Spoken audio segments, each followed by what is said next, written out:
Rebonsoir et bienvenue dans le dos de la boîte, l'émission qui parle de jeux de société en se concentrant sur les univers proposés et les histoires racontées. Aujourd'hui, une émission un peu particulière puisque nous n'allons pas vous parler d'un jeu spécifique, mais plutôt de notre parcours de gamer, de qui on est, de pourquoi ce podcast, et nous allons tenter d'aborder différentes thématiques en répondant aux questions des auditeurs et des auditrices. Je suis bien entendu accompagné de Xenopath, salut! Bonjour Max. Pour compléter mon introduction, je vais préciser également que on fait ça pour clôturer la première saison du podcast avant une petite pause estivale. Mon cher Xenopath, qu'est-ce que ça t'évoque, cette information, à chaud? À chaud, je suis un peu triste parce que je me suis renseigné. Ah mince. Et il n'y a pas de podcast aussi bien que le nôtre sur le sujet. Donc il va y avoir un vide. C'est vrai, il risque d'y avoir un vide pendant comme ça 2 mois peut-être, on ne sait pas, mais... Et l'attente vaudra... notre retour vaudra l'attente. je l'espère.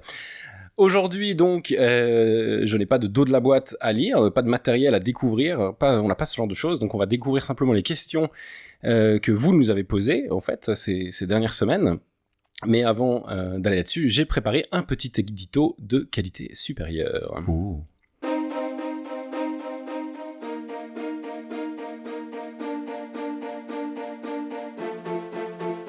Pourquoi jouons-nous ? Avant de nous poser cette question, il est nécessaire de se demander « Mais c'est quoi jouer ?» La définition semble simple au premier abord, on joue quand on participe à un jeu. Mais du coup, c'est quoi un jeu ? La définition du Larousse dit « Activité d'ordre physique ou mental non imposée, ne visant aucune fin utilitaire, et à laquelle on s'adonne pour se divertir, en tirer un plaisir. » Je pourrais objecter que beaucoup d'autres choses pourraient avoir cette définition. Le cinéma, la lecture ou le sport en sont quelques exemples. Mais alors comment faire la différence ? Il nous faudrait ajouter tout un tas de petits détails pour expliquer ce qui rend le jeu si particulier et différent d'un autre loisir, mais on pourrait également contrer ces arguments avec aisance. Voici une liste non exhaustive. Le jeu, ça nécessite de la réflexion. D'une certaine manière, tout, en fait, demande de la réflexion. Le jeu n'existe que s'il y a du matériel de jeu, des pions, des cartes, des plateaux. Mais les joueurs et les joueuses de jeux de rôle qui nous écoutent ont déjà compris que c'est pas toujours le cas. Le jeu, ça permet de l'interaction entre les personnes, alors qu'un film, finalement, c'est solitaire. Mais qu'est-ce qu'on fait alors des centaines de titres solos qui sont sortis ces dernières années ? Eh bien non, nous ne pouvons pas définir simplement ce qu'est un jeu. Et pourtant, lorsque nous nous retrouvons entre amis autour d'une table et que nous ouvrons une boîte de Seven Wonders, de Codenames ou de Scythe, nous savons pertinemment que nous allons jouer. Il existe une sorte d'accord tacite qui nous permet d'affirmer, lors de ce moment, que nous ne faisons pas du sport, que cette activité sera parfaitement inutile, sinon légèrement pour le bonheur de la gagnante ou du gagnant, que nous allons faire semblant, pendant les prochaines minutes ou les prochaines heures, que nous serons des dirigeants de civilisations entières, des super-héroïnes au pouvoir démesuré, des souris parlantes survivant à une apocalypse zombie, ou encore des généraux de phalange romaine en retraçant la bataille de Beneventum en 275 avant notre ère. Est-ce justement parce que nous plongeons dans un univers souvent très différent du monde réel, et que nous interagissons avec ce monde imaginaire que nous apprécions jouer ? Parce que nous pouvons incarner des personnages ou des entités très différentes et que grâce à des processus de réflexion, de stratégie, de tactique, nous allons pouvoir résoudre des problèmes avec des règles bien plus simples que celles de la vie de tous les jours, que nous savons qu'il s'agit d'un jeu ? C'est bien possible, et c'est par cette réflexion qu'est né le podcast que vous entendez actuellement. Tout cela commencerait donc par un univers, par une histoire, et lorsqu'on doit décider quel jeu on va faire, ou quelle histoire on va se raconter, le point de départ est très souvent le dos de la boîte.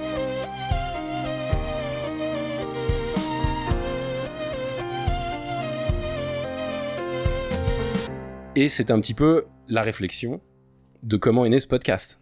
Non, mais je crois que tu as bien résumé les choses, merveilleusement écrit, d'ailleurs, félicitations. Merci beaucoup, c'est gentil. Non, c'est assez clair. Je pense que moi, je te rejoins complètement sur l'idée d'incarner quelque chose de différent et de se transporter dans un autre univers ou un autre personnage ou une autre fonction. Enfin, il n'y a pas besoin de forcément aller très loin. C'est ça qui est intéressant aussi, c'est qu'on aime bien quand c'est un peu spectaculaire, mais ça peut être très fun quand ça l'est beaucoup moins. On pense à Electromanager, par exemple. Ça ne nous a pas transporté dans un univers très différent, j'avoue. Ouais. Non, mais en même temps, j'ai jamais été dirigeant d'usine, moi. Moi non plus. Voilà. Donc, il suffit de pas grand-chose. Et puis, c'est ce petit pas grand-chose qu'on cherche pour en faire une grande histoire et puis quelque chose à raconter. Donc, je pense que je te rejoins assez là-dessus sur les possibilités que ça offre. Moi, je pense que c'est vraiment ça le résumé un peu. Les possibilités infinies et que peu de choses, finalement, dans la vie permettent vraiment. Et puis, tu peux te déconnecter d'une certaine manière mais collectivement, sans être enfermé dans un coin, dans ta cave, tu vois.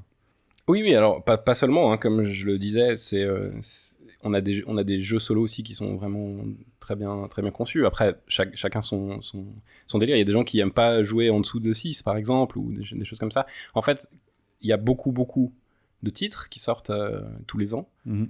Il y a beaucoup de titres qui peuvent se ressembler, des inspirations, etc. Moi, ça me fait penser quand même à une nouvelle forme d'art, en fait, quelque part, puisqu'il y a beaucoup d'inspiration. En fait, on prend énormément de jeux, de titres qu'on connaît pour dire « Ah, mais ça, en fait, ça ressemble à ça, donc j'aime bien y jouer. Je veux retrouver ce genre de mécanisme, je veux retrouver ce genre d'histoire, ou ce genre de choses, ce genre de stratégie. » Je pense qu'on aime bien se poser devant un jeu et puis réfléchir à la résolution du problème qui est posé. Mais si on se posait la question, pourquoi apprécions-nous l'art ? Est-ce que tu crois que ça rejoindrait la question que tu poses dans ton texte ? À mon avis, oui. Ok. À mon avis, oui. Donc ce serait le 10e art. Quelque part. le 10e ou le 9e Je ne sais pas. Le Xème art. Exactement. Un art de plus qui permet en fait justement de s'évader, qui permet de réfléchir à quelque chose. Et puis, je suis pas tout à fait d'accord avec la définition du dictionnaire qui parle d'une activité qui ne vise aucune fin utilitaire, mais en fait, il existe des jeux éducatifs. C'est vrai. Et puis, toi et moi, on sait que les jeux historiques, par exemple, nous apprennent des tas de choses. On a appris beaucoup avec cela, exactement. Moi, je suis pas tout à fait d'accord avec ça, mais c'est l'idée un peu qu'il y a quand même ce côté un peu jouer, ça ne sert à rien, donc c'est totalement indispensable. Je pense que c'est très très beau, ça, ce que tu dis. J'aime beaucoup. Alors, on va découvrir les questions des gens. Avec plaisir. Du coup, on va vous les lire et puis essayer de répondre du mieux qu'on peut. Et puis, j'espère que... Le plus honnêtement possible. Le plus honnêtement possible. Et j'espère que du coup, ça vous en apprendrez un petit peu plus sur nous et sur le podcast en général.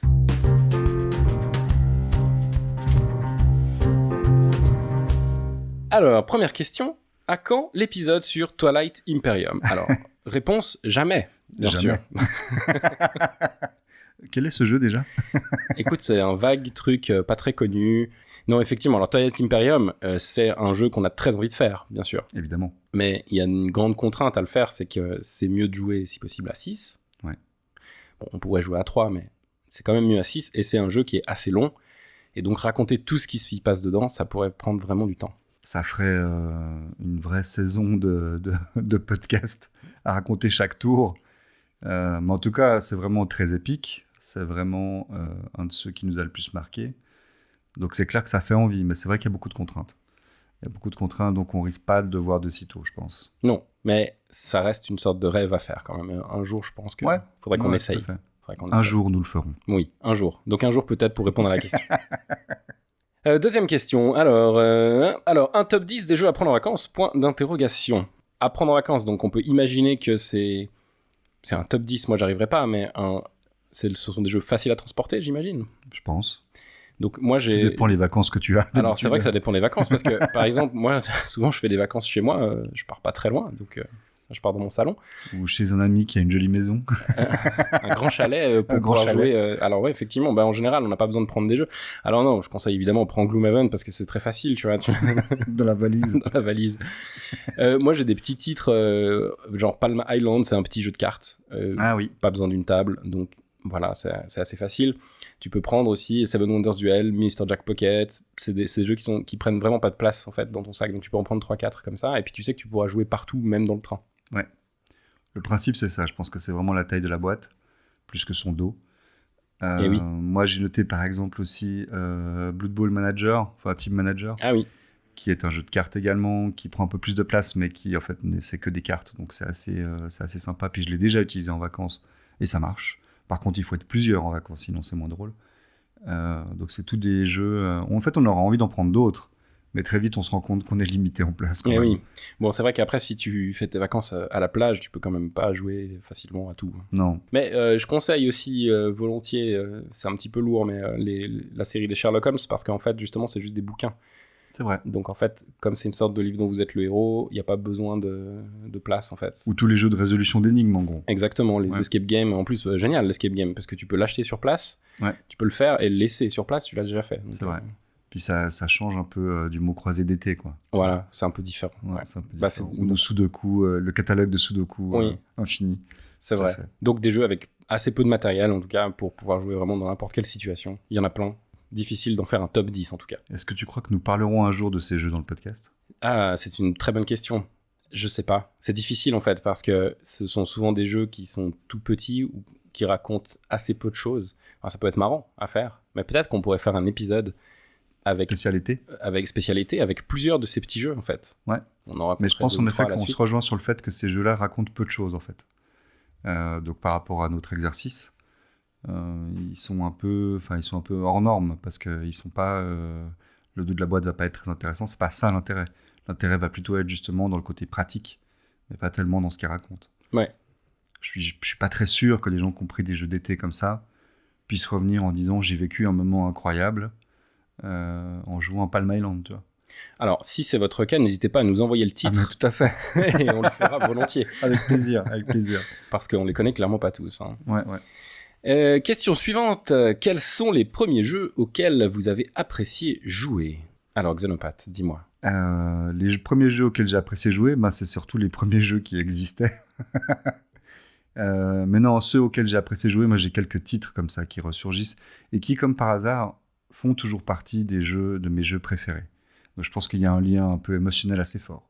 Moi je pense par exemple à Res Publica Romana, qui est un classique, mais qui en fait peu de gens connaissent et qui en même temps est pas si jouable que ça, mais qui est un jeu auquel j'ai énormément joué et qui m'a montré justement que les jeux, c'est pas simplement bouger un pion sur un plateau en couleur, mais que ça peut être complètement un univers dans lequel tu t'immerges. Et Res Publica Romana, c'était un chef-d'œuvre pour ça à l'époque. Tu as sûrement d'autres titres aussi qui te reviennent directement comme ça de cette époque-là. Moi, en fait, pour répondre directement à la question, les premiers jeux ou le premier jeu auquel j'ai apprécié jouer, parce qu'évidemment, quand on est jeune, on va jouer à des titres de type Monopoly, Milborn, etc. Bon. Tout à fait, mais ceux-là, je les ai exclus de base. Ouais. Voilà, je les ai exclus aussi de base. Alors, il faut pas considérer forcément que ce sont des jeux anodins, parce qu'ils font partie de l'histoire du jeu quand même, et beaucoup de gens ont commencé par ça. C'est vrai. Mais par contre, c'est pas forcément ceux-là auxquels j'ai vraiment apprécié jouer. C'était pas forcément un bon moment. Et en fait, un des premiers que j'ai fait, en fait, tout simplement, c'est le jeu de cartes Magic. Tout simplement. Ah, c'est juste. Ouais. Alors, jouer à Magic quand j'avais une douzaine d'années, ça a été une vraie... Enfin, c'était un truc où je me disais, en fait, les jeux, ça peut être cool. Et c'est un peu Magic qui m'a montré ça, parce qu'il y avait plein de choses à faire, c'était des règles vraiment différentes, il s'agissait pas, comme tu dis, de déplacer un pion sur un plateau, et donc il y avait autre chose qui pouvait exister. D'ailleurs, ça me fait penser, j'y pense maintenant, moi je me souviens en tant qu'enfant, un genre de jeu, mais dans son système, c'était Scotland Yard. Oui. Scotland Yard, moi ce qui m'avait marqué, c'était ce côté 4 contre 1. On jouait ça en famille, puis t'as vraiment un joueur contre les autres. Et moi, je trouvais ça extraordinaire comme mécanique.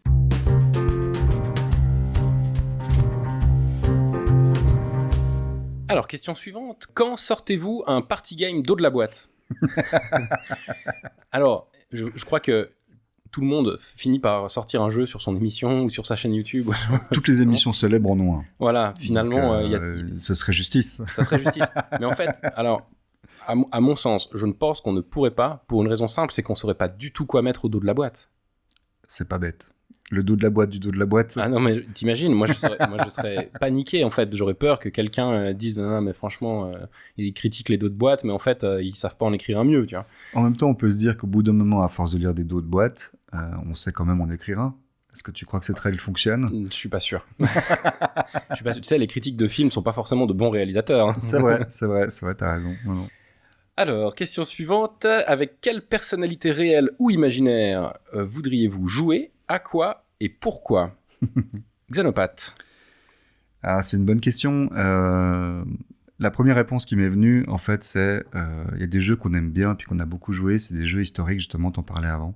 Typiquement des jeux de bataille napoléoniennes. Et moi, j'aurais trouvé vraiment drôle un jour de pouvoir jouer contre Napoléon. Un jeu de bataille napoléonienne, juste pour voir s'il est aussi fort dans les jeux qu'il est fort en bataille. Il n'a pas toujours été si fort. Hein. Non, c'est vrai, il a mal fini, mais disons que ça a l'air d'être un adversaire de choix quand même. Tu vois, ou bien jouer un jeu de guerre chinoise contre Sun Tzu, tu vois, un truc un peu du même genre. Je trouvais ça marrant. Et puis sinon, plutôt réel, Bah, typiquement, tu sais, il y a une émission, on a parlé d'un auteur qu'on avait rencontré qui s'appelle Nate French. Oui. Il a créé beaucoup de jeux, on l'a beaucoup critiqué. Je me demande, est-ce que ce serait un bon joueur? Je me demande toujours, les éditeurs qui créent beaucoup de jeux, est-ce que c'est des bons joueurs? Et ça, j'aimerais bien une fois essayer. Les quelques-uns que j'ai rencontrés, j'ai pas trop eu la réponse. Donc, je trouverais intéressant de rencontrer quelqu'un qui est passionné de jeux comme moi, mais qui est dans un autre registre, et de voir ce que ça donne. Ouais, je comprends tout à fait ce que tu dis. Moi aussi, en fait, je me suis tourné vers les personnes qui écrivent des jeux. Et puis je me suis dit, ok, ça doit être quelque part. Enfin, j'aimerais bien jouer à un jeu avec son auteur. Exactement. Et ouais. En l'occurrence, en fait, moi, ce que j'adorerais faire, c'est jouer au Contrée de l'horreur, en fait, donc Eldritch Horror, avec Nikki Valence. Parce que c'est une de mes autrices préférées. Ouais. J'adore son job, elle a fait des trucs vraiment super bien. Et j'aimerais justement, comme elle fait surtout des jeux coop, en fait, et des jeux de chouette, des jeux de narration, en fait, surtout, avant tout. C'est surtout la narration qui l'intéresse.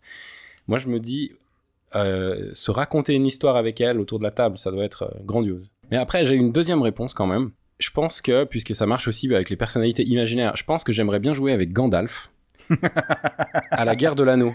Parce que j'aimerais lui expliquer qu'en fait, passer le col de Cardras, c'est vraiment simple. Et franchement, c'est n'importe quoi. Donc, j'aimerais bien jouer contre lui pour lui montrer un petit peu comment ça montrer qu'il faut mettre Gollum en chef de la communauté. Exactement. Qu'il faut vite tomber sous les coups du Balrog et voilà. Vire-moi Aragorn. Genre Aragorn comme chef, c'est n'importe quoi. C'est vrai. Mais t'aimerais jouer à Twilight Imperium avec un représentant de chaque race ? Ah ouais. Ça serait fun, ça, quand même. Ah ouais, j'adorerais. Jouer à Twilight Imperium avec un alien. Direct. Avec 5 autres aliens, tu vois. Ouais, direct. Toi, tu jouerais la Fédération de Sol, les humains. Et voilà. Puis voilà. Puis t'aurais, donc, je serais tout à fait dans la diplomatie. Et puis, j'irais expliquer aux lions de l'espace comment ça se passe dans notre univers. Ah ouais, ça serait intéressant. Ah ouais, direct. Moi, si les aliens arrivent, direct, je leur propose un jeu. Ah ouais. Ah bah oui, évidemment. Ouais. En plus, c'est un bon moyen de connaître les gens, en fait. Tu veux dire que le jeu dit quelque chose de la personne ? Bien sûr, ouais. Les jeux disent des choses de nous, en fait. Tu vois, par exemple, t'aimes pas les coopératifs parce que t'aimes pas les humains. Bon, bah, c'est... Ce n'est pas l'explication que je vais donner à cette question. Ouais, d'accord. Si elle surgit. Si elle surgit par hasard. On verra plus tard. La question suivante, c'est, pour toi, quel jeu a été celui qui t'a fait devenir un gamer ? Alors, ça rejoint un peu la question des jeux auxquels on a apprécié jouer. Mais je pense quand même qu'il peut y avoir au moins, s'il faut retenir un titre qui crée un déclic, pour moi en tout cas c'est Civilization, celui qui est sorti en 1980. À l'époque moi je faisais un peu magique, je faisais un peu de jeu de rôle aussi. Et en fait quand j'ai joué à Civilization pour la première fois, je me suis dit ah ouais, il y a vraiment en fait des tas de jeux qui sont beaucoup plus complets, beaucoup plus avancés et puis qui sont géniaux en fait. Et quelques années plus tard, j'ai joué à Horror à Arkham, donc la 2e édition, donc pas celle actuelle, celle d'avant. Et en fait, quand j'ai fait ma première partie, je me suis dit, ok, maintenant le jeu, c'est ma passion numéro 1. Vraiment, ça a été un déclic vraiment sur Horror à Arkham. Ouais, je comprends. Moi, je te rejoins aussi sur ces jeux-là que j'ai joué également, puis qui m'ont fait la même impression. Pour Civilization, c'était vraiment l'effet de dire, en fait, on peut jouer pendant 8 heures et se marrer pendant 8 heures. Enfin, un truc de dingue, tu vois, un truc que tu peux même pas imaginer en fait avant de l'avoir fait. Ouais, tout à fait. Qui semble impossible, et puis en fait si, on peut le faire, et puis alors évidemment, il y a des contraintes, mais ça reste faisable. En ce qui me concerne, c'est vraiment l'immersion dans les univers, et du coup, pour moi, ce qui m'a fait devenir plutôt gamer par rapport à la question, c'est justement les univers de jeux de rôle. Et ça a été ma première expérience quand j'étais tout gamin, je crois que j'ai commencé 10-11 ans. Et ça a été un moment incroyable, vraiment de travail de l'imaginaire, et puis... où tu partages ton imaginaire avec des gens sans support. Ça, j'ai trouvé ça dingue. Donc, moi, c'est ça qui m'a fait dire, là, il se passe un truc, je vais continuer à faire ça. Je suis tombé dans la marmite, quoi. Donc toi, c'est les jeux de rôle en général ? Les jeux de rôle, et puis tous les jeux qui, du coup, t'immergent dans quelque chose, quoi. C'est pour ça que j'aime beaucoup les jeux à faction. J'aime beaucoup les jeux où tu incarnes quelque chose. J'aime beaucoup plus de mal avec les jeux abstraits, par exemple, parce que ça me porte moins.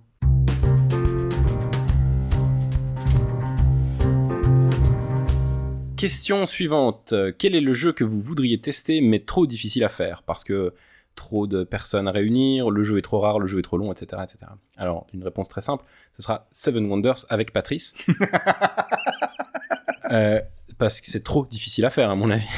À mon avis, c'est impossible. C'est même peut-être impossible, justement. Donc ça, je pense que... ouais. Non, mais je m'attendais pas à cette réponse-là. pour être un peu plus sérieux, donc que vous voudriez tester. Hein. Moi, je vais noter ça quand même dans la question. Moi, ce serait World at War. En l'occurrence, ça demande trop de temps. Mais en fait, il y a plein d'autres jeux que j'ai déjà testés, mais que j'aimerais bien faire pour de vrai, on va dire. Pas juste un test comme ça, quelques heures ou quelques minutes. Comme par exemple. Alors, comme par exemple, moi, j'ai déjà testé Kingdom Death Monster, qui est un jeu vraiment très très bon. J'ai déjà testé Advanced Squad Leader. Je les ai déjà fait, mais c'est vrai que faire des parties de ces jeux, c'est très très compliqué. Moi, je me souviens par exemple que j'avais joué à une époque à Diplomatie par équipe. Ah oui. 4 ou 5 joueurs dans 7 équipes. Donc ça veut dire 28 joueurs. Donc c'est un jeu de plateau, mais compétition par équipe. Je l'ai fait ça une fois. Je le revivrai avec grand plaisir, mais c'est impossible. Enfin, je vois même pas... Mais ça a dû vous prendre le week-end. Ouais, dans mon souvenir, ça a pris la journée. Ouais, la journée. Ok, ouais. Mais j'en ai des souvenirs comme ça assez forts. Et puis sinon, bah oui, les jeux de simulation historique, typiquement le système Harpoon, qui simule les guerres modernes de porte-avions et de lance-missiles, enfin tous ces trucs-là qui sont hyper développés, au point que je pense que ce serait plutôt un ordinateur qui devrait faire ça. mais pouvoir se dire, tiens, on va jouer à ce jeu et on va mettre ça en place, et en fait, on va remplacer l'ordinateur et on va réussir à le jouer jusqu'au bout. Parce que moi, j'ai essayé, mais on n'a jamais fini. Ouais. Il faut 4 heures pour faire un tour. C'est pas possible, en fait, même si on adore les jeux qui durent longtemps, mais voilà. Alors, question suivante, sur quel univers de fiction pas encore exploité souhaiteriez-vous qu'un jeu soit développé ?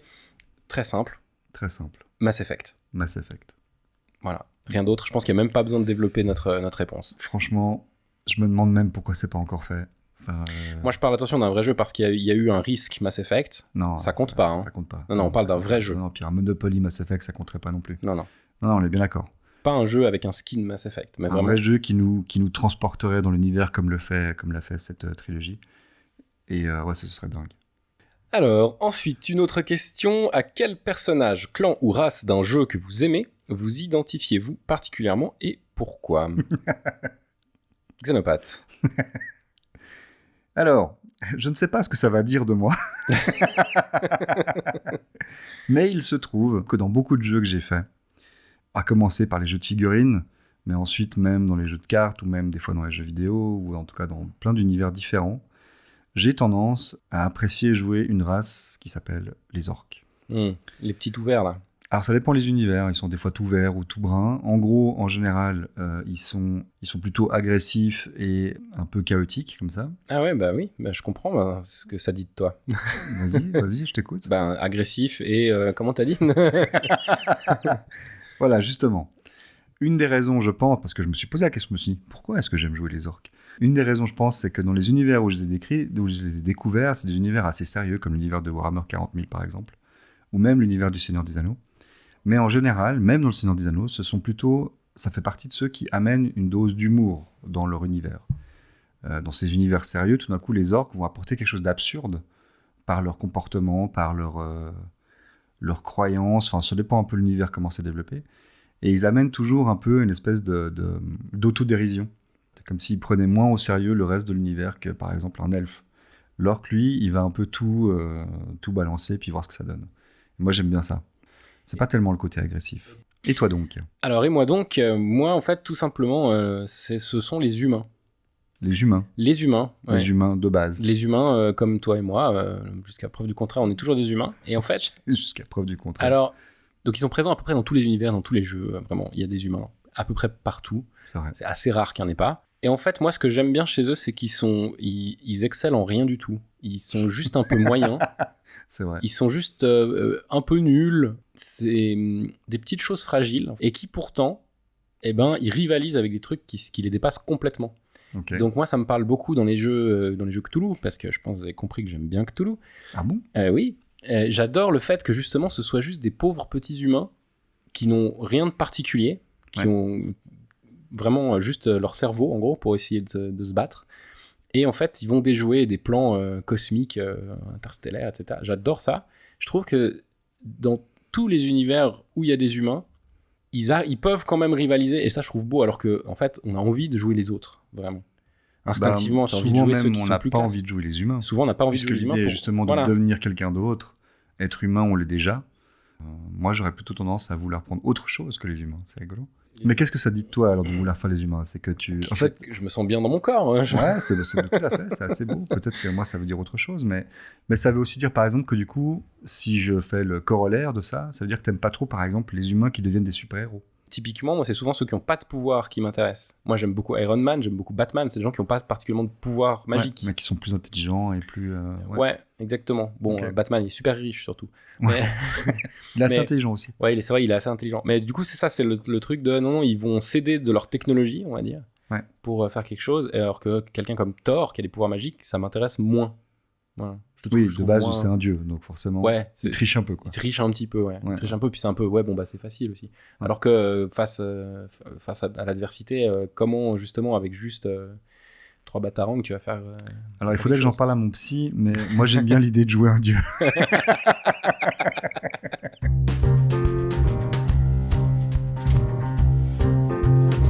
Très bien. Question suivante. Racontez-nous un moment de jeu qui vous a particulièrement marqué. Je pense que tous les moments de jeu, la plupart des moments de jeu sont des moments marquants. J'en ai beaucoup trop en fait. Mais je pense que jouer pour la première fois à Twilight Imperium, ça a quand même été quelque chose d'important aussi. C'était un moment de jeu... Alors autant Arkham, la première fois, c'était... Je sais que je vais adorer le jeu en général en tant qu'activité. Mhm. Et je pense que je vais avoir envie de découvrir tous les jeux qui existent au monde, en gros. Mais Twilight Imperium, je connaissais déjà les jeux, j'avais déjà joué à plein de choses avant. Et donc, découvrir celui-là, c'était vraiment comme découvrir une espèce de but ultime du jeu. Ouais. Moi, je rejoins ça, mais je l'élargirai un petit peu en disant, en fait, moi, j'adore découvrir les jeux, de manière générale. Même si des fois, je suis déçu et puis j'en ai vite marre. Mais de manière générale, j'ai joué à beaucoup, surtout parce que le moment de la découverte, le moment où tu joues un jeu pour la première fois, où tu essayes de comprendre, où tu essayes de faire la meilleure chose pour gagner, j'adore ça. Après, ce qui est compliqué, c'est trouver un moment, comme tu disais, qui dépasse les autres. Parce qu'en fait, il y a plein de moments. Si on le fait, c'est justement parce que ça nous nourrit de moments marquants. On a des amis qui sont devenus nos amis parce qu'on a vécu des moments marquants dans le jeu, en gros. Ouais, c'est vrai. Ouais. Donc, c'est difficile de faire une sélection. Moi, j'ai des souvenirs typiquement comme une partie de Battlestar Galactica, qui Très est un bon jeu jeu. coopératif. Hein, C'est attention, semi. mon souvenir marquant est un jeu coopératif. Ouais, je sais J'espère comment. que la communauté le notera. Un jeu coopératif dans lequel il y a des traîtres, c'est vrai. Et les humains, là, pour le coup, sont pas censés gagner. C'est plutôt l'inverse. Et là, on devait perdre, et à la fin, on gagne quand même. Et je me souviens que les joueurs, mais vraiment les joueurs, se sont pris dans les bras en se félicitant, tellement on était heureux d'avoir gagné. C'est assez fou, parce qu'il y avait une vraie émotion réelle de joueurs, alors que c'est simplement nos personnages de l'univers du jeu qui ont gagné.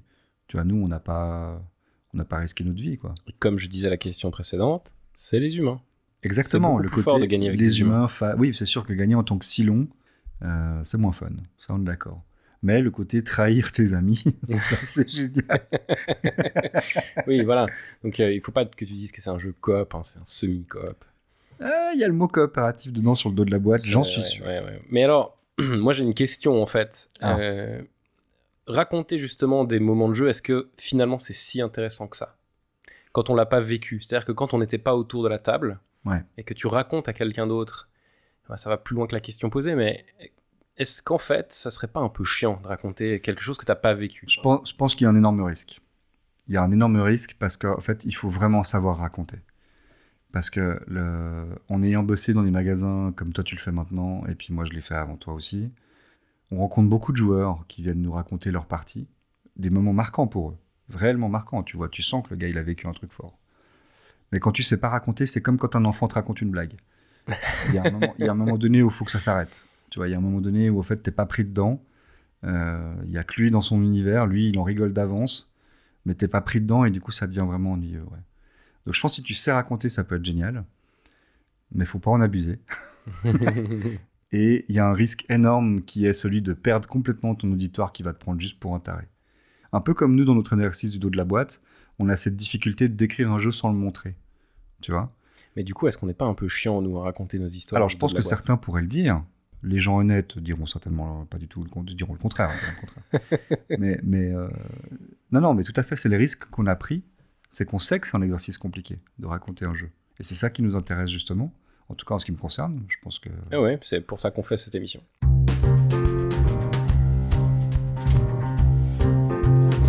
Question suivante. Ah, ma question préférée. C'est quoi le problème de Xenopath avec les jeux coopératifs et c'est quoi le problème de Xenopath tout court? Alors, à mon avis... Ça ressemble à une question personnelle. le... Je pense que le problème, c'est... Ouais, non, je le dis plus haut. Non, alors, attends. Parce qu'il y a deux questions. Quelle est ton interprétation de ton problème avec les jeux coop? J'ai pas de problème avec les jeux coop. Celle-ci, franchement, j'espère que vous l'avez notée. Hein. Non. Alors, c'est une question complexe. Mais en gros, pour moi, les jeux coopératifs ont un problème. Ce qu'ils apportent est, moi je trouve moins intéressant ce qu'ils apportent. Tout simplement parce que le jouer ensemble, évidemment dans l'image, dans l'idée, c'est extrêmement intéressant. L'idée de collaborer pour arriver à un but commun, c'est génial. Mais c'est aussi quelque chose qui se rapproche énormément de ce qu'on essaie de faire dans la vie.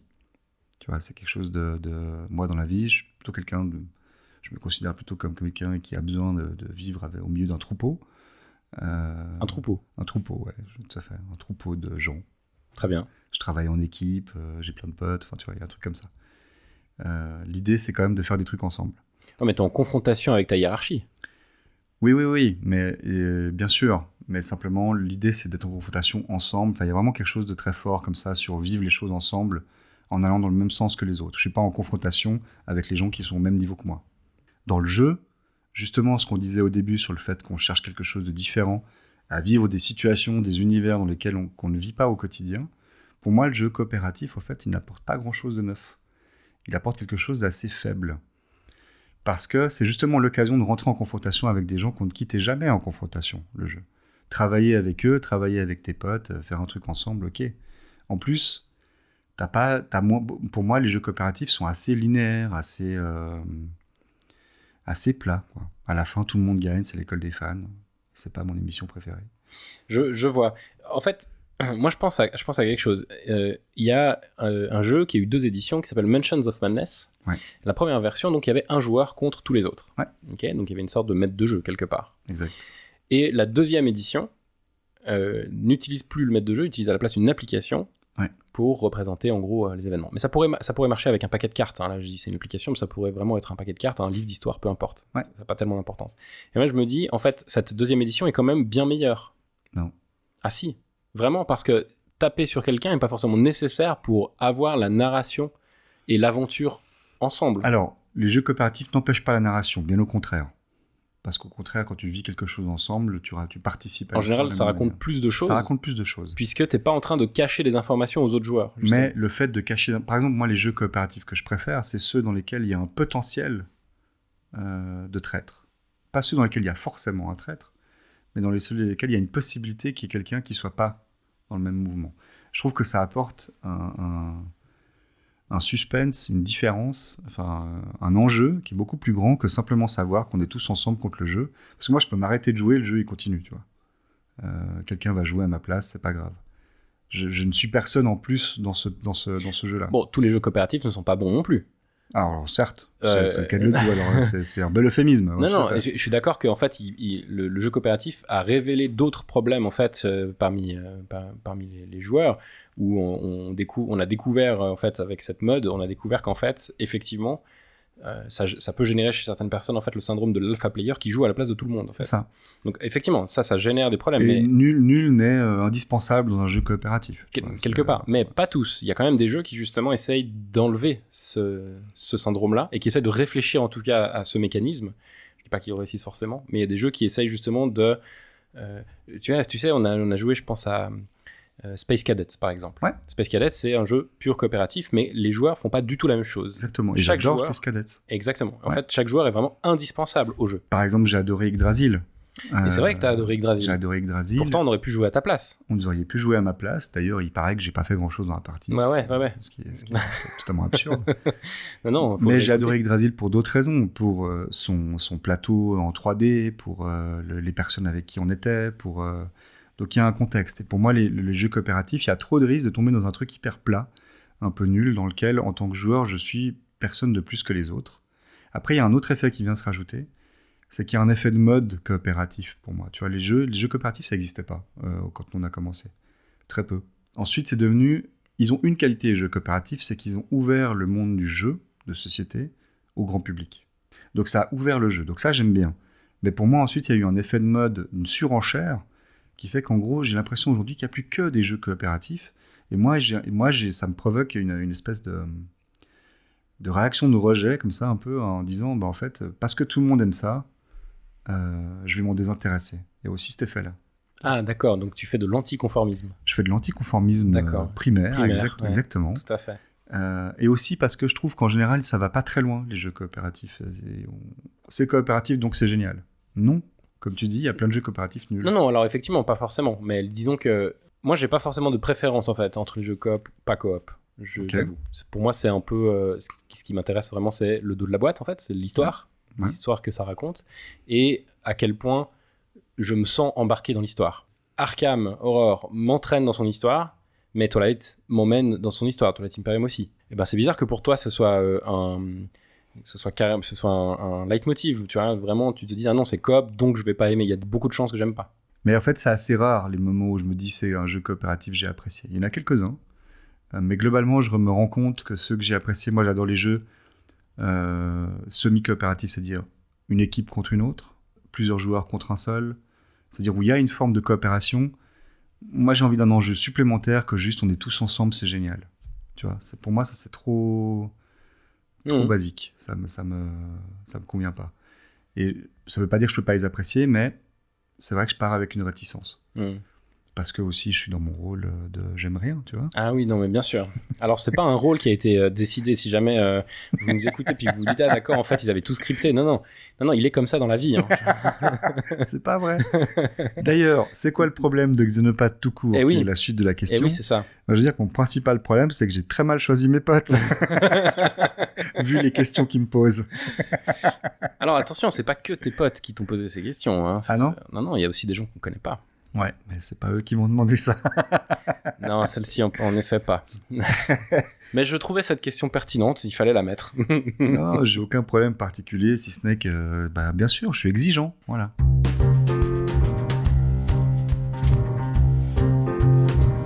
Question suivante. Il existe beaucoup de jeux qui ont des mécaniques très similaires. Pourquoi, du coup, vous ne jouez pas toujours au même jeu ? Pourquoi, à ton avis, on a toujours envie d'en découvrir un autre ? C'est une bonne question, puisque je venais de dire justement avant que moi j'adore découvrir un nouveau jeu. Moi je pense que justement il y a une recherche, il y a quelque chose de la recherche, vraiment, sans vraiment que ce soit conscient.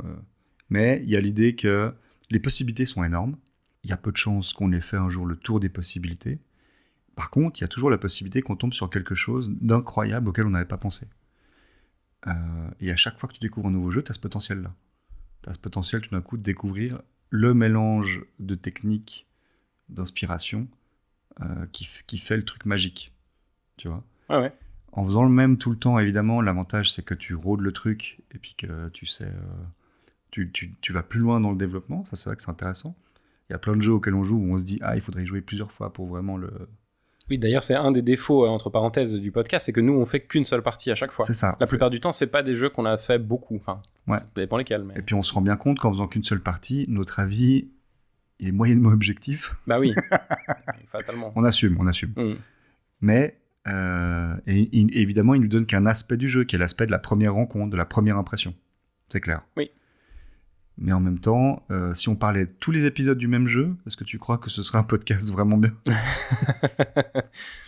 Alors après, l'autre réponse à cette question, ça peut être peut-être qu'à force de jouer, on devient un peu blasé, puis qu'on a besoin de nourrir en permanence quelque chose de nouveau, parce qu'on est très vite insatisfait par ce qu'on a déjà. Non, mais on devient du coup aussi vite aigri, on l'entend, nous on se dit oh là là, ça... Exactement, on peut ne plus avoir envie de jouer tellement ça c'est le risque évidemment, mais en même temps, tous les trucs que tu fais avec passion, tu passes par des étapes comme celle-là, où tout d'un coup ta passion devient un ennui. Ça me dérange pas plus que ça, parce que c'est assez normal en fait. C'est même assez sain, ça te permet de faire d'autres trucs de temps en temps, c'est pas mal. Mais malgré tout, je pense que jouer tout le temps au même jeu, moi je l'ai fait par moment. Quand on était plus jeune, on le faisait, par exemple, je jouais beaucoup au même jeu. Je parlais de Respublica, j'y jouais beaucoup. mais aussi parce qu'il y avait moins de possibilités. Là, maintenant, il y a tellement de possibilités qu'on trouverait dommage de pas du tout explorer ces possibilités. Alors là, maintenant, à la fin, on a des questions. En fait, c'est des petites questions plus statistiques sur le podcast. En particulier, on nous a demandé quel était l'épisode le plus écouté et l'épisode le moins écouté. Alors, pour cette information-là, donc notre épisode le plus écouté, c'est le tout premier, Cthulhu Death May Die. Par contre, on met aussi les épisodes sur YouTube, et puis celui qui a eu le plus de succès, le plus de vues, le plus de likes, etc., pour l'instant, c'est Horus Heresy. C'est vrai que moi, j'avais beaucoup apprécié. Et l'épisode le moins écouté, c'est assez surprenant, c'est l'épisode 9, c'est sur Monsterlands. Et à mon avis, c'est parce que c'est le jeu peut-être le moins connu de toute la liste qu'on a faite. C'est vrai que Monsterland, moi, avant d'y jouer, puis même après, j'ai jamais entendu quelqu'un m'en parler. Ouais. Enfin, vraiment, tu vois, même pas un YouTuber qui passait par là. Il n'y a pas d'influenceur qui se dit Monsterland. Ouais, non, effectivement, ça a pas trop. Je pense que c'est pour ça, effectivement. Et puis voilà, donc ça, c'est un peu pour les. Donc ça, c'est pour les auditeurs. Ça, c'est pour les auditeurs, pour le truc un peu statistique. Ouais. Et puis du coup, on nous a dit évidemment, mais quel est votre épisode préféré, lequel vous avez préféré. Ah bah oui. Alors ça, c'est un peu délicat parce que. On les aime tous. Alors, on les aime tous. Mais il y a épisode préféré, puis il y a la question de l'épisode détesté, bien sûr. En fait, il faut bien comprendre que, en tout cas, c'est ce que moi j'ai envie de répondre, je vais pas me baser sur le jeu lui-même, mais plutôt sur l'épisode lui-même. Oui. Parce que les jeux, on les aime ou on les aime pas, mais c'est assez différent d'en parler. Typiquement, je pense que mon épisode préféré, c'est quand même peut-être City of Horror. Ah ouais. C'est peut-être là où j'ai passé le meilleur moment. Ok. Parce que ça faisait tellement du bien de trasher ce jeu de merde. Ah, tu vois que t'es comme ça aussi. Non, contre les jeux, pas contre les gens. C'est quoi la différence?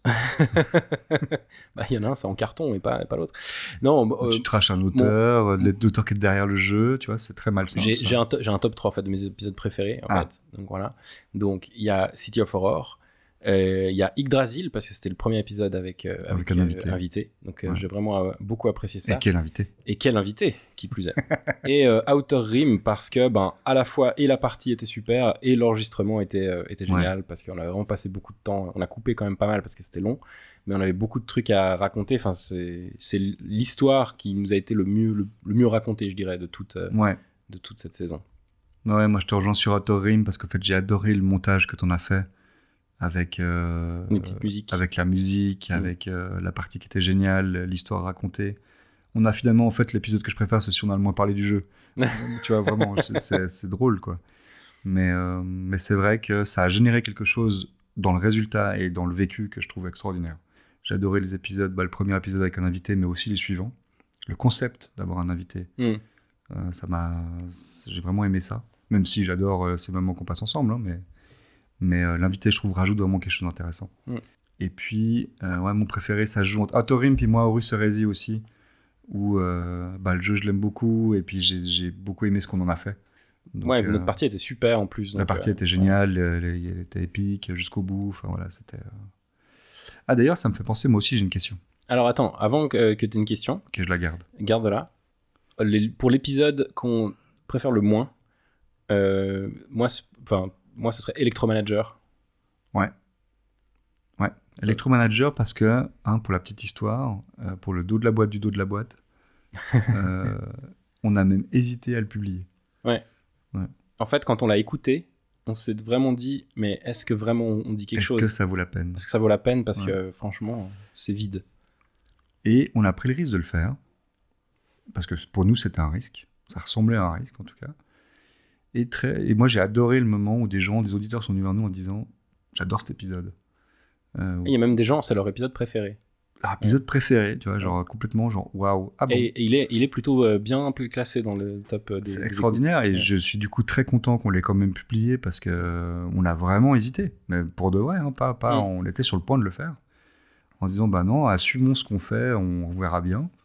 Et puis c'est un exercice intéressant parce que ce serait peut-être un exemple à ne pas suivre, on s'est dit. Non, mais tu vois, il y avait toutes les possibilités. Puis non, en fait, les gens l'adorent. Enfin, des gens l'adorent, ça suffit. Une personne l'adore, je suis déjà content. Oui. Et c'est vrai que c'est fou. C'est assez dingue, ça. Ouais. Mais pour moi, en tout cas pour moi, Electromanager est l'épisode où j'ai l'impression qu'on a le moins réussi l'exercice. Ouais, alors, hésitation avec Arkham Horror, parce que finalement, parler d'un jeu de cartes, c'était pas si simple. Mais Arkham Horror, il y avait l'invité, puis du coup, ça passait, tu vois, il y avait un truc où...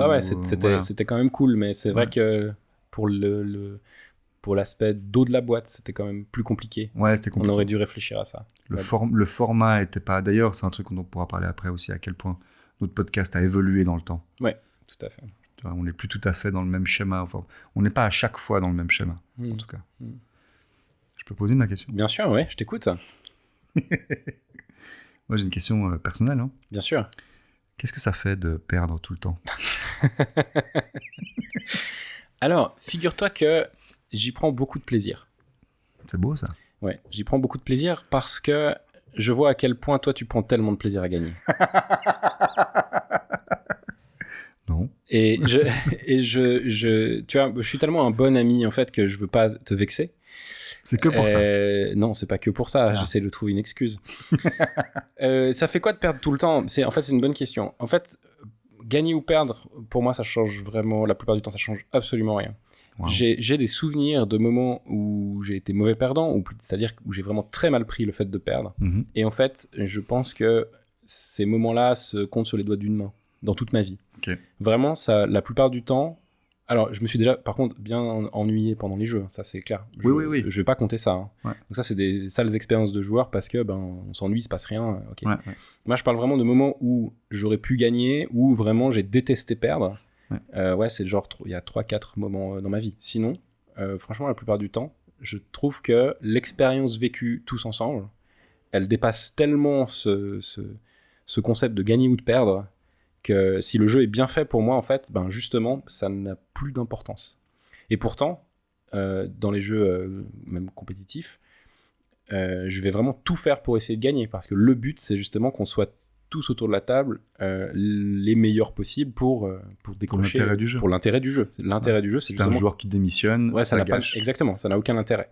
Et vu qu'on fait tout ça en même temps, du coup, on passe des moments qui sont justement très forts. Et c'est là où on génère, en fait, ces moments où, en fait, on était à un point de gagner, et puis telle action stratégique d'un autre a fait ça. Donc, en fait, c'est décevant, mais c'est pas important. Horus Heresy, que je le gagne ou que je le perde, ça change vraiment rien, en fait. Non, c'est vrai. Ça m'aurait pas dérangé de perdre. Non, moi par contre, je me pose la question de pourquoi je gagne que les jeux que j'aime pas. Ah ouais? Parce que j'ai pas fait la statistique, mais il me semble que c'est le cas. Il me semble qu'en fait... t'as gagné l'île des chats. Voilà, j'ai gagné l'île des chats, franchement, c'était pas terrible. Ouais, t'as gagné City of Horror, merci, quoi. Et puis sinon, les coops, mais... On les gagne tous ensemble. On les gagne tous. Donc, est-ce qu'on peut dire que t'as gagné si t'as gagné? Si, oui. Ok, t'as participé à la victoire. Mais par exemple, si tu perds, même dans un jeu coop, par exemple, si tu perds Yggdrasil, par exemple, si t'as une action de perdre, si c'est épique comme fin, t'es pas si mécontent de perdre. Alors, je dirais, un des avantages du jeu coopératif, c'est que c'est pas grave de perdre. Parce que t'es pas en train de te comparer aux autres. La défaite, des fois, a cet effet pervers étrange, alors qu'il n'y a pas d'enjeu réel. De te donner l'impression que t'es moins bon que les autres, que t'es même en dessous des autres, ou que t'es... C'est d'ailleurs pour ça que je pense que les gens s'énervent. Le jeu coopératif fait pas ça, du tout. T'as perdu, mais moi aussi j'ai perdu, c'est vrai, en fait on a tous perdu, tout va bien. Ouais. Et du coup, il gâche la victoire parce que t'as pas d'intérêt à gagner non plus, mais il rassure dans la défaite. Parce qu'on peut parler aussi de ces moments où les jeux ont provoqué, malgré ce côté hobby, divertissement, ont provoqué quelque chose d'assez hardcore entre les joueurs, tu vois. C'est étonnant aussi. Ouais. Parce que des gens qui n'aiment pas perdre, on en connaît, on l'a été. D'ailleurs, ça me fait penser, j'ai vu une étude récemment. Quels étaient les jeux qui provoquaient le plus de désaccords entre les joueurs? Il y avait une étude qui a été faite là-dessus, que j'ai vu. Tu sais ce que c'est le jeu qui provoque le plus de conflits familiaux? De conflits familiaux en général? Alors, je dirais le Monopoly, j'imagine. Monopoly, mec. Ouais. Monopoly, il y a des retournements de table. Oui, c'est très connu. Des clashs phénoménaux alors qu'il se passe que dalle dans le jeu, c'est quand même dingue. Si, il se passe que dalle. En fait, il y a les transactions entre... Oui, il y a les transactions, il y a ceux qui... Alors, Monopoly, c'est un jeu où les gens trichent beaucoup. Oui. Genre, je prends les billets dans la banque. Donc évidemment, il y a ça qui se passe. Voilà. Et en fait, tout est du hasard, puisque tu lances les dés et puis tu sais pas où tu vas tomber. Ouais. Donc, je pense que ça se joue aussi là-dessus. En fait, t'es pas forcément énervé contre les autres. Ouais. T'es énervé un peu contre le hasard. C'est ce que c'est le deuxième? C'est Risk? Non. Ah non? Je sais pas. C'est Uno, mec. Ah. J'ai halluciné. Uno provoque des conflits familiaux. Tu vois, genre, tiens, prends-toi le +4. Ouais, mais il y a une... Tu sais quoi, je te mets aussi un +4. Ouais. Mais ça il y a... fait +8. Ouais, je pense que il y a cet aspect-là, en fait, c'est que c'est aussi des jeux qui sont donc très grand public. Tout le monde connaît, vraiment, le monde entier connaît ces jeux-là. Et donc, fatalement, il y a plus de chances que les gens s'engueulent pour ces jeux-là, puisque c'est ceux-là qui font. Au niveau de la statistique. Au niveau de la statistique. Mais moi, ce qui m'étonne, c'est le fait que tu en arrives là. Alors, le fait d'en arriver là, effectivement, moi, je trouve ça étonnant, mais quel que soit le jeu, en fait, que ce soit Monopoly ou Uno, tous les jeux peuvent générer ces moments de frustration. Clairement, mais dans des jeux qui t'immergent vraiment dans quelque chose, où tu t'impliques quelque part dans ton rôle, dans ce que tu joues, des jeux qui prennent du temps, ça m'étonne moins, en fait, parce qu'il y a un investissement que tu donnes. Mais Uno qui joue en 5 minutes avant d'aller coucher les enfants, quand même, tu vois, c'est...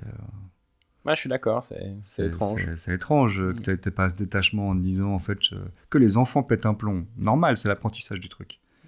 Mais que l'adulte dégomme les enfants parce qu'ils leur ont mis un +2... On avait dit qu'on changeait pas de sens. On avait dit qu'on changeait pas. Non, contre Uno, ça n'existe pas, je m'en fous. C'est break deal. Break deal.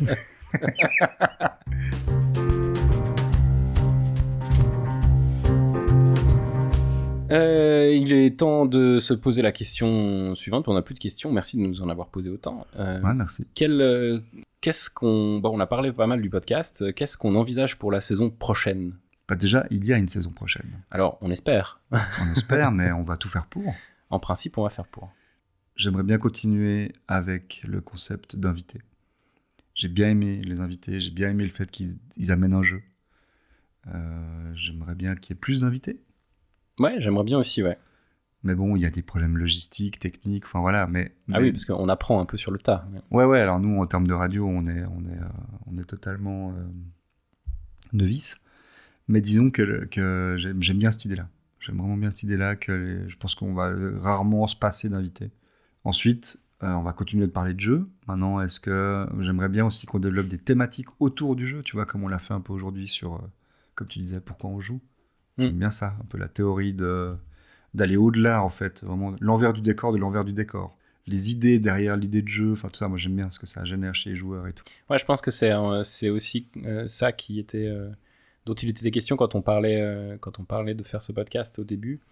L'émission a eu plusieurs formes différentes, plusieurs idées ont émergé, et puis en fait, l'idée qui est restée, c'est celle où on parle d'un jeu, un seul, et où on essaye justement de parler de l'envers du décor, donc du dos de la boîte, et de pouvoir développer une thématique là-dessus, de pouvoir développer un sujet très précis, comme, je sais pas, pourquoi les alpha players existent, par exemple. Pourquoi les alpha players existent, d'où vient le sexisme dans les jeux, genre de questions. Etc. En fait, on l'a finalement assez peu fait, mais par contre... On l'a fait indirectement. On l'a fait indirectement. Moi, j'aimerais bien qu'on explore un peu plus ça, que ça soit peut-être un peu plus scénarisé, ou j'en sais rien. Moi, j'aime bien cette idée-là, et puis... On a quand même essayé à chaque fois de faire des jeux très différents les uns des autres. Au début, on voulait justement trouver des jeux qui soient pas du même éditeur, mais en fait, on a à chaque fois fait des jeux très différents les uns des autres. On a fait un deck builder, on a fait un jeu de gestion, on a fait un jeu de conquête, on a fait différentes choses, et en fait, justement pour pouvoir aborder ces trucs-là. Parce qu'en fait, je pense qu'il nous faut aussi du temps à nous et de l'expérience pour qu'on puisse développer plus facilement et plus naturellement, en fait, ces sujets. Et il fallait qu'on commence par une sorte de tour d'horizon. De la même manière, ce qu'on disait par rapport aux règles ou par rapport au moment de jeu, malgré notre expérience, malgré le fait qu'on sait plus ou moins raconter des choses, il faut quand même trouver un peu comment le faire, et puis par où commencer. Et je pense qu'en effet, cette première saison, elle permet ça, parce qu'on a bien vu, ce serait intéressant d'ailleurs de voir ce que les auditeurs disent là-dessus, quelle évolution ils ont vu dans le podcast. Parce que nous, on a vu une évolution. Nous, on a vu une évolution dans notre exercice. Des fois, on est plus ou moins en raccord avec le dos de la boîte. Des fois, on oublie un peu de se poser la question. On dérive un peu comme ça. On dérive pas toujours de la même manière. Puis le concept, par exemple, de s'intéresser à l'envers du décor des auteurs n'était pas là tout de suite. Tout à fait. C'est venu un peu plus tard. C'est venu un petit peu plus tard, mais en fait, ça faisait quand même partie des éléments qu'on voulait ajouter un peu dès le début.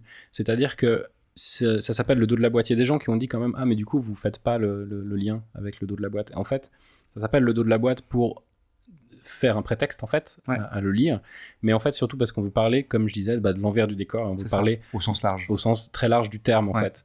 Donc la lecture du dos de la boîte, c'est un prétexte. Évidemment qu'on peut rigoler et puis de savoir si c'est vraiment C'est toujours un grand moment. C'est toujours un grand moment, et puis c'est souvent mal écrit, ou enfin non, pas toujours, hein, ça dépend des fois, mais ou justement, est-ce que vraiment on a vécu ça? Donc oui, c'est sympa de se reposer la question, mais souvent en fait, quand on décroche de ça et quand on est parti dans autre chose à la fin d'un épisode, faut pas croire que c'est parce qu'on a oublié le nom de l'émission, c'est parce qu'en fait on veut parler de plein d'autres choses. Oui.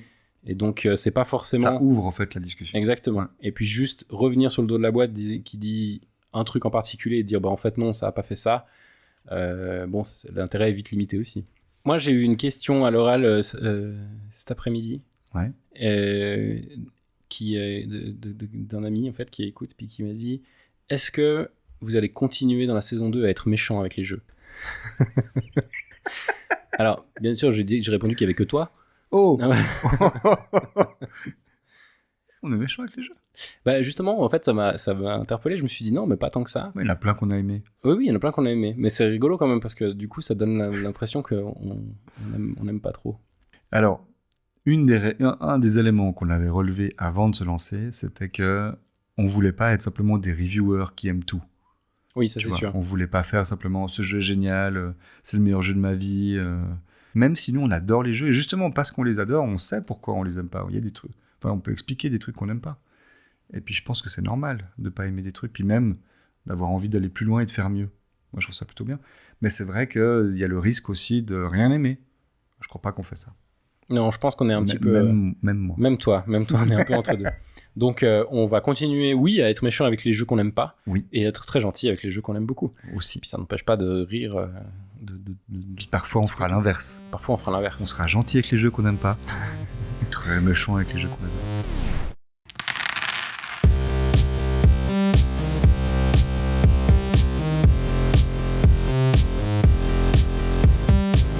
Merci à toutes et à tous de nous avoir écoutés, d'avoir écouté cet épisode, d'avoir écouté toute cette première saison du Dos de la boîte.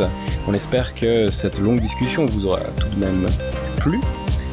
On remercie toutes les personnes qui nous ont filé des coups de main, qui nous ont donné des retours. On remercie nos invités, Morty, Johan et Kim, qui ont participé. On espère qu'il y aura plein d'autres invités et que ces gens reviendront. N'hésitez pas à nous suivre sur Spotify, Deezer, sur PodCloud, toutes les plateformes de streaming de podcasts qui vous plairont. Merci à tous les likers et subscribers. Et on vous dit à dans quelques semaines pour une lecture d'un dos de la boîte. Ciao Xanopath. Avec plaisir, ciao. Ciao.